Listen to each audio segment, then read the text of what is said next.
Stay hungry, stay foolish.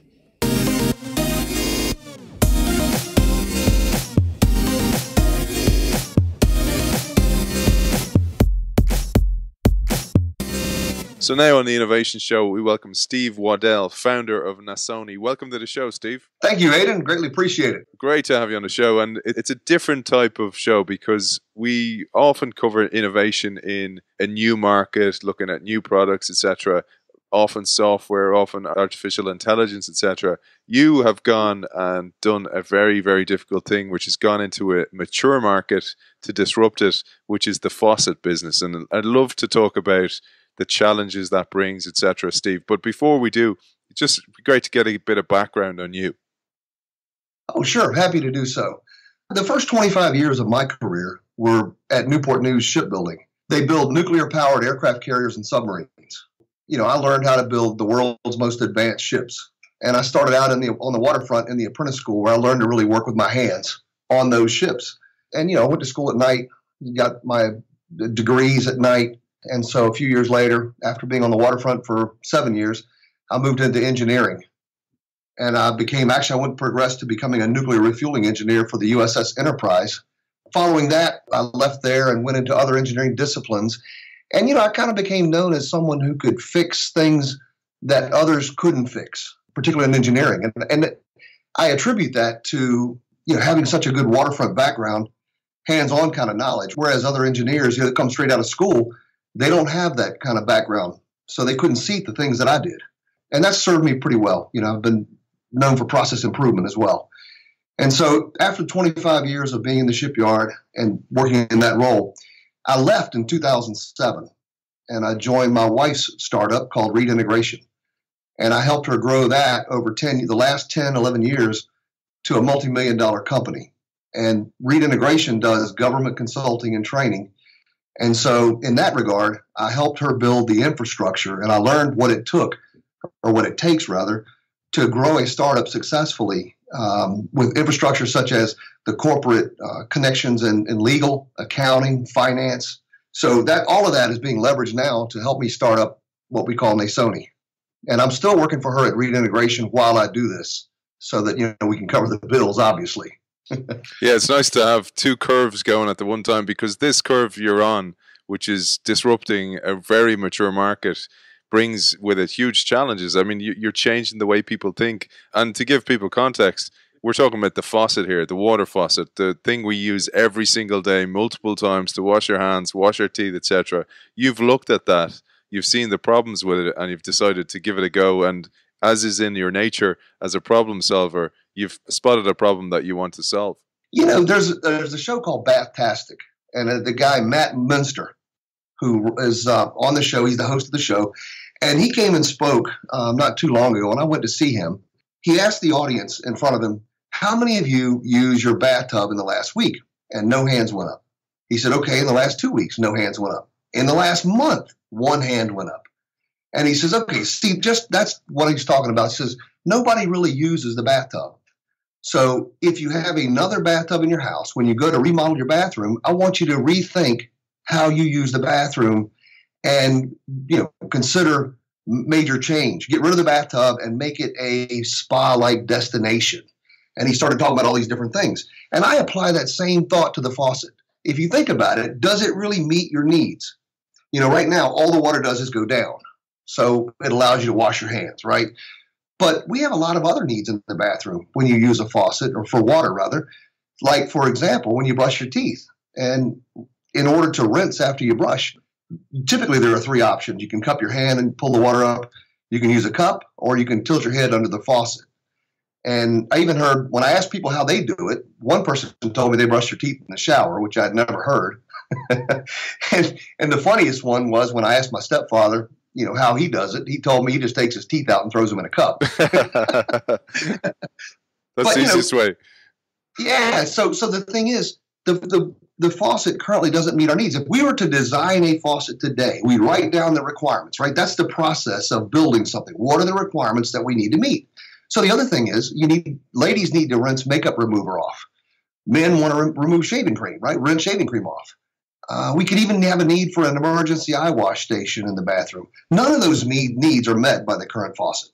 Steve, we talked about you versus going into like a software startup, for example, and what's currently on trend. Because you see these trends all the time, like artificial intelligence, machine learning, or you see cryptocurrencies, and people are getting funding from a PowerPoint. But because they can see what you're disrupting, that actually makes it a challenge because they know what you're talking about. They have a context, they have a framework, they have biases in their mind, and that makes it very difficult for you. How do you get funding for a project like this? It's funny that you mentioned that because you're right. It hits it both ways. I have, in addition to bootstrapping it myself out of pocket, I've needed additional funding. You're right. So I have entered numerous startup competitions. And, they have those around the U.S. To help companies that are trying to get started. They have pitch competitions. And, I have won almost every one that I've entered. And one of the things is it's been refreshing to some of the judges to not see another software project, another app. They see something that's tangible. They see something they can relate to. However, as you mentioned, it is a mature market. And there was one contest that I entered, and I actually entered it twice, and I lost both times. And I'm like, why am I losing this? Turns out one of the judges there was telling the other judges, there's no way in a mature market like this, there's no way he'll be able to take on Kohler, Delta, Moen, and all the big name companies because they have a lock on everything. And I thought about that, and I thought, what if somebody were to tell them, you could never start up Cookout, Five Guys, or Shake Shack because we already have McDonald's, Burger King, and Hardee's. New restaurants pop up all the time that are competitors, and they're successful. You can be successful in a mature market if it's done right and you have a product that's desirable. And one of the biggest challenges for those companies you mentioned is actually innovating from scratch because their innovation will always be incremental. It'll be a better version of what they were before. What you've done is you've thought it out from the beginning. You've gone back to the start. You've gone back to the user experience, and you've gone and created it from scratch. Some people tell me that when you try to do anything that's new and different, you need to find a painkiller. And you could argue right now this may not be necessarily a painkiller because we've all grown up with the faucet as they are. And so it's a different experience that you have to get used to. Or that actually, it doesn't take long to get used to. Once you use it, then you miss it when you don't have it. But I'll tell you, from a business perspective, like Kohler, Delta, Moen, it's really a painkiller for them if they were to have it because right now, all they have to compete on is the finish and the shape or style of the faucet. They have no new functionality to add. The last time functionality was added that we know of to the bathroom faucet was in the 1930s when Al Moen combined the hot and cold handles into a single lever. So this is the major functional change to a faucet that's happened in over 80 years. That's the beauty, Steve, isn't it? I mean, because they're making money, because it's a product that is in every house, in every building, it's nearly sold before it's even built. And because they have that pipeline of so many products, there's no urgency, there's no burning platform. And it takes somebody like you to come in from scratch and go, you know what, I'm going to give this a go. One of the things that's really interesting from this show's perspective is not just what you're doing, not just the product you're doing and the innovation you're doing. It's actually the mindset behind how you're doing it. And it must take unbelievable persistence to be able to succeed in such a mature market like this. You're absolutely right. And it really comes from my background. And part of it's my upbringing. My parents got divorced when I was young, and my mom remarried, and my stepfather is 6'3". My younger stepbrother is 6'2". My older stepbrother is 6'4", and I'm 5'8" on a good day. So that always made me feel like I had to do extra to be living up to what I perceived to be their ability because they were just bigger than me. So I always went above and beyond to try to show that I was good enough, right? And that followed me all through my career. And it's actually paid off very well because, one of the first things when I did my first proof of concept, I'll call it, wasn't even a prototype of the faucet. I showed it to my stepfather and he laughed and he said, "What are you going to do with that?" And I told him, "Well, you can use it for all these different things." And he said, "I'll bet you $1,000 you'll never sell one." So for me, I like those challenges because when people tell me you can't do something is when I go even harder. Beautiful.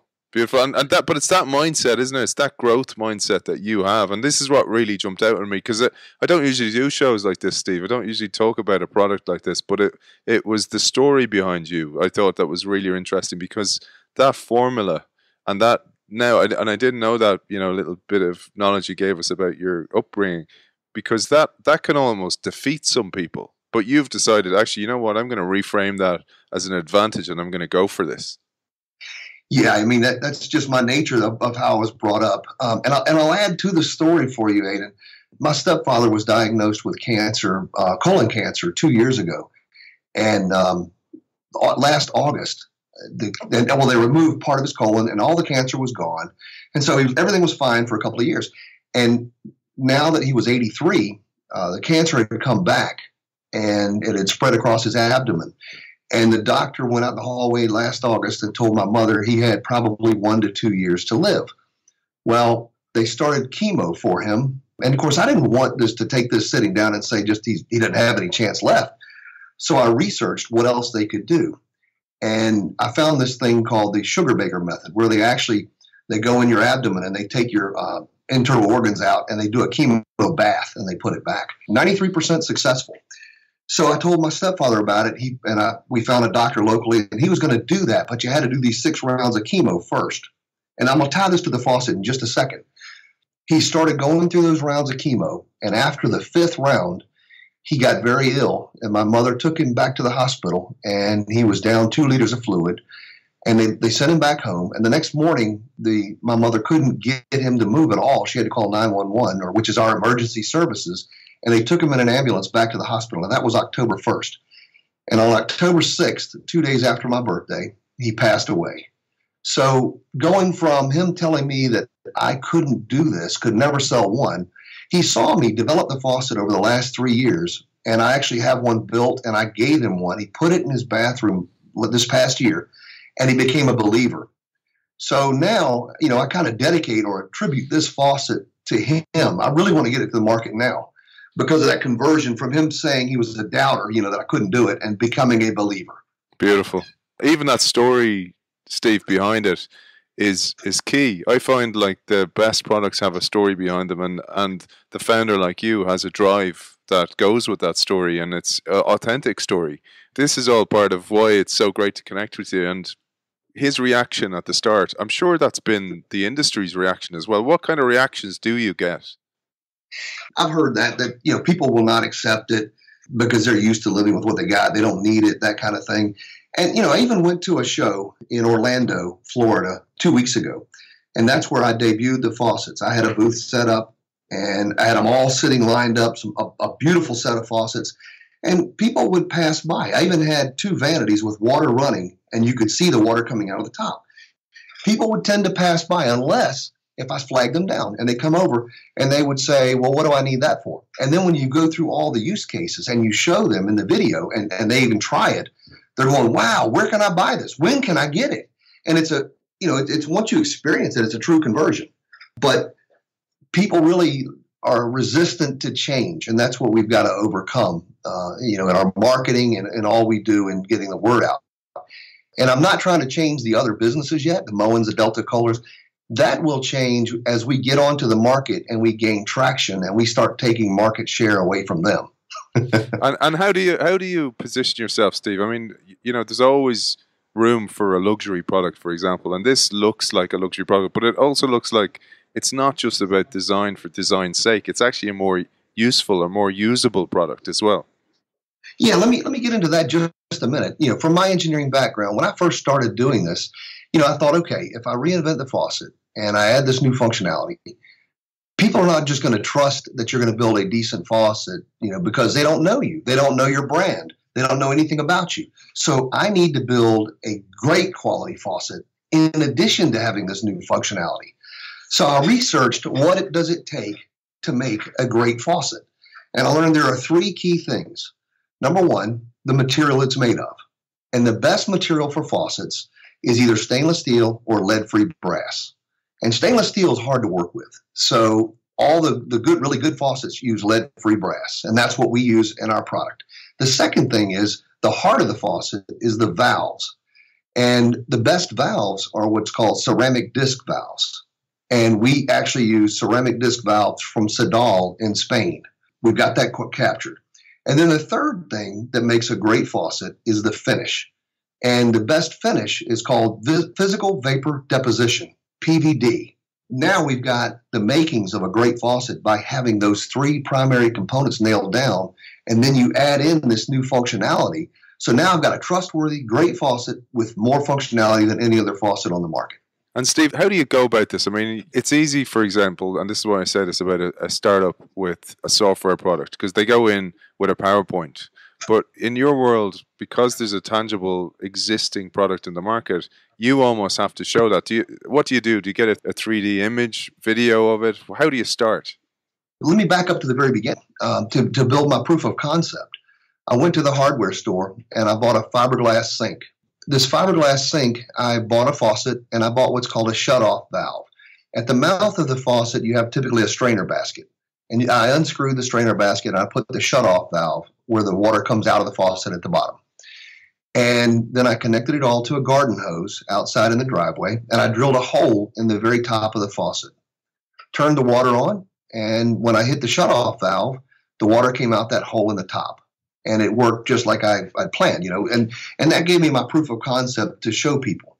But the next step was then I've got to engineer a solution because I obviously didn't have a design. So I went and found, I started to go with a university, local university, to see if I could get students to do it as a student project. However, I never heard back from them. And then I'm thinking, okay, maybe I could go back to the shipyard and talk to some of my friends that, had fluid dynamics background and CAD modeling and so on. But then I thought, well, they don't have that tool set at home on their home computer, and they can't do it at work. So they weren't going to be able to do it for me either. So I went online and I said, you know what, I'm going to try these online tools for freelancers. And at the time, there was something called Elance, which has been merged with Odesk and is now Upwork. It's called Upwork.com. And I found a freelancer that had CAD modeling and fluid dynamics and so on. I showed him my video of my proof of concept and told him this is what we need to come up with. So we came up with an engineered solution that would do all the things I needed, which was really a ball lever valve at the mouth of the faucet. And then at the apex where the hole is in the top, we actually just designed a new type of valve that had a spring and a ball combination. So when you created the back pressure by closing off the downward flow, the water would come out the top. And then from there, I decided I needed to patent that solution so that nobody could take my idea in the U.S. and other places and roll forward with it. And I look around, I contacted an attorney friend from my wife's company, and he gave me a patent attorney locally, and that guy was just too expensive. Again, I'm bootstrapping this out of pocket, and I'm entering these competitions to try to raise funds. And I'm winning, like I said, a number of them, but I didn't want to spend that kind of money yet because I really didn't know if I had anything yet. So I went back to Elance, and I found an attorney in India. And this attorney had experience with the U.S. Patent Office, and you could read his profile. You could see others on these tool sets. The neat thing about it is they have star ratings, like 1 to 5, right? And I only look for the ones that had the best ratings and great feedback from the customers that they had. And so once I had weeded out all the non-performers and get just the top-level guys, that's where I found this patent attorney. And we worked together and put together, both a utility patent and a design patent. And the good thing about it, you think about the design patent, those are easy to work around. You just make a minor change and you have a different patentable idea. But what for me it did is the design patent was a lot quicker to get approved. It took only 1 year for it to be approved versus 2.5 for the utility patent. So after the first year that patent was approved, I could then go around and tell people I have a patented design. And a lot of people don't know the difference between a utility and patent. They're going, wow, cool. So from a marketing perspective on my efforts, it was tremendously beneficial in these startup competitions especially. A little bit more in the patent, because that's where a lot of people would give up. I often find people have great ideas and they kind of give up and go, it's too much hassle.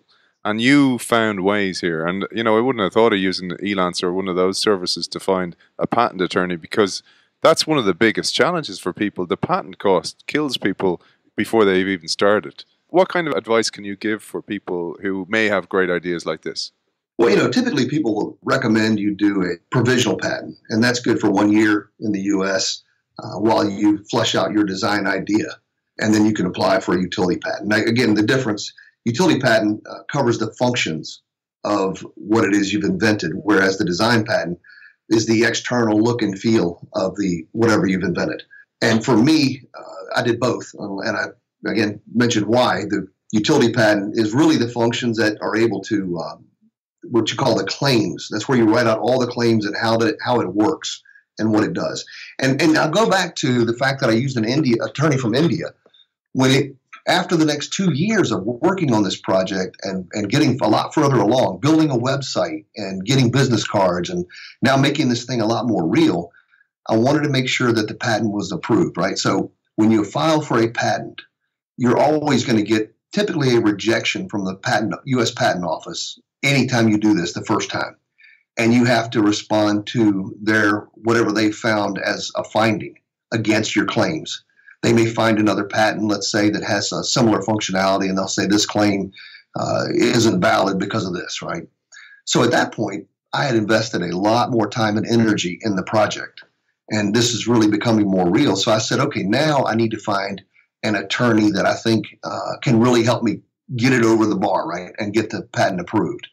And I got a good friend of mine who went through a school called Babson, which is the biggest entrepreneurial school in the U.S. And he has a number of patents himself. And I called him up and I said, hey, John, I need a patent attorney now that can help me ensure my patent gets approved. I got this rejection letter from the patent office.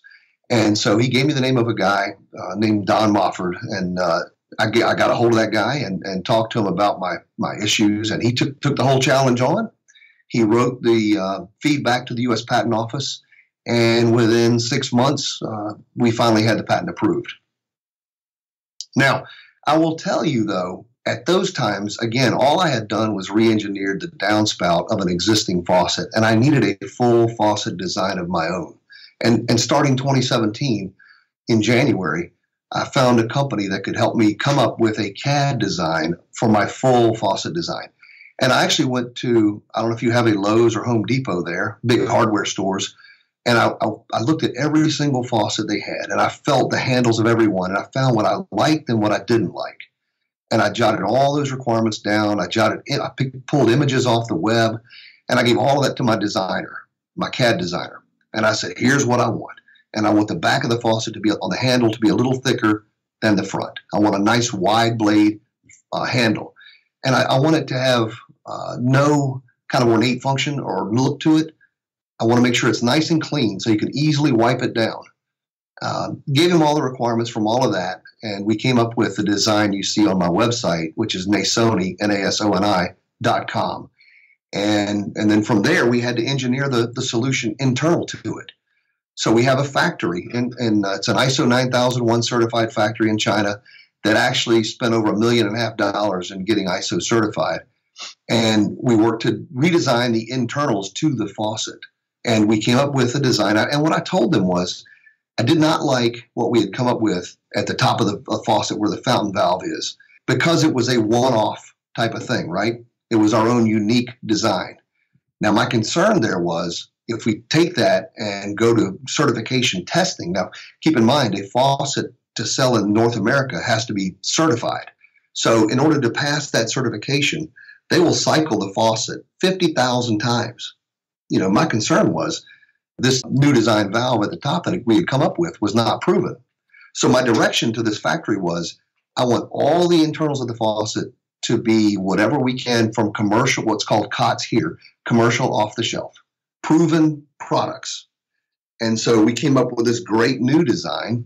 So now what that gives me is what we call a strong IP, intellectual property, barrier for other companies trying to enter this market or trying to copy what I'm doing. Because now I'll have 4 patents, on this product. Brilliant. And Steve, how do you see it all panning out? I mean, you've shown massive resilience and persistence here, but like the pathways, perhaps in a digital world or a startup world, is usually try to get acquired by the big guy. But you don't seem to be doing that at all. You seem to be going hell for leather to go, I'm going to do this without any of these guys. Well, right now, a lot of people typically go license a product. And if you guys watch Shark Tank, You'll know Kevin on Shark Tank. That's one of his big things. It's, oh, this is ripe for licensing because they have the distribution, they have this, that, and the other, and they can do more than you can. However, my concern with that is the typical royalty on a license is 3 to 5%. So if the company sells $1 million, right, you get 30 to 50 grand. And I didn't really like that. I thought, okay, it's more lucrative if I can go to manufacturing. And things are a lot different today than they were, let's say, 20, 30 years ago. I mean, it's a connected world. And we're able to find manufacturers and relate. And like you and I Skyping, right? You're in Ireland, I'm here in Virginia in the U.S. You could have done that 20 years ago like this. So it's a different world. And I'm of the opinion that I think I can bring this to market. I don't think I can. I know I can.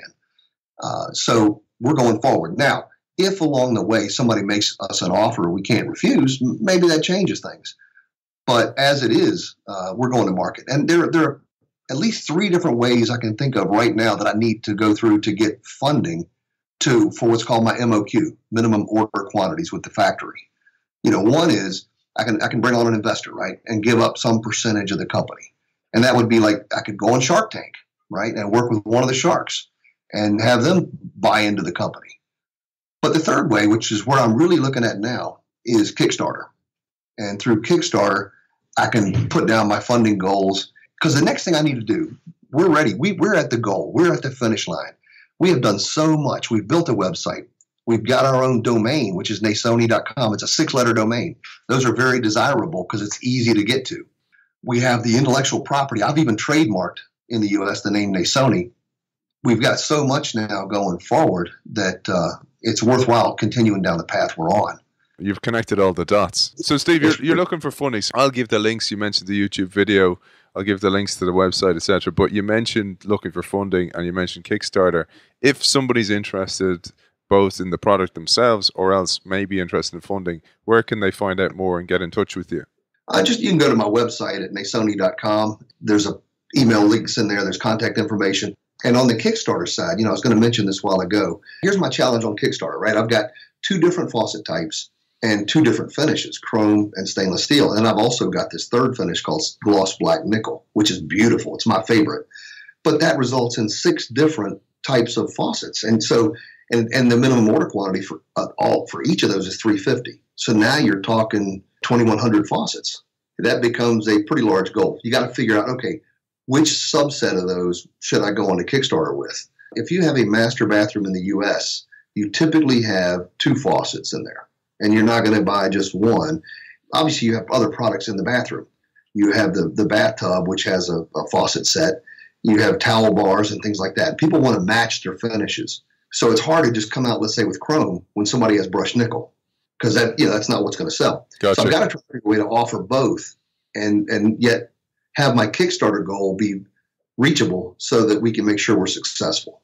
Brilliant. Well, hopefully we can raise a bit of awareness and people can get in touch. So, Steve, it's been an absolute pleasure talking to you. Great hearing your story. Steve Waddell, CEO and founder of Nasoni.com. Thanks for joining us. Thanks so much, Aidan. It's great to have such a world bring a smaller place with us being able to talk together, you in Ireland and me here in Virginia. I love it. Thanks a million, Steve. Thank you.